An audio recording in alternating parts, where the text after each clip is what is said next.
உங்களுடைய மனைவிக்கு இருக்கிற விசுவாசம் உங்கள் கணவருக்கு இருக்காது. கணவருக்கு இருக்கிற விசுவாசம் மனைவிக்கு இருக்காது.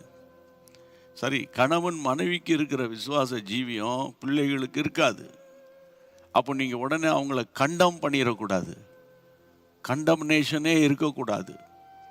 என் புருஷனுக்கு விசுவாசமே இல்லை, அவர் வேறு சர்ச்சு மெம்பரு, எங்கள் சர்ச்சுக்கு வர மாட்டேங்கிறாரு, எங்கள் சர்ச்சுக்கு வந்துட்டார்னா அவருக்கு விசுவாசம் வந்துடும், அவர் அந்த சர்ச்சில் இருக்கிறாரு, அவங்க அப்பா அம்மாலாம் அந்த சபையை சேர்ந்தவங்க, இப்படியே நீங்கள் பிரிவினைவாதிகளாக இருக்கக்கூடாது.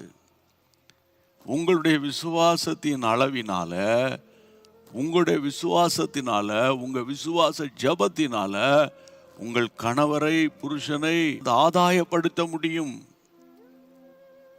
என் பையனுக்கு படிக்க மாட்டேங்கிறான், பைபிள் படிக்கவே மாட்டேங்கிறான், ஜெபம் பண்ணவும் மாட்டேங்கிறான் அப்படின்னு ஒரே குற்றம் சாட்டி கொண்டு இருக்கிற அந்த குற்றம் சாட்டுகிறத கொஞ்சம் நிறுத்துங்க.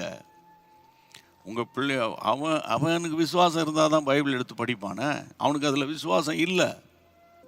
கர்த்தருடைய நீங்கள் பல உபத்திரவங்களின் வழியாக கடந்து வந்தவங்க, அவனுக்கு அந்த உபத்திரவத்தின் வழி தெரியாது.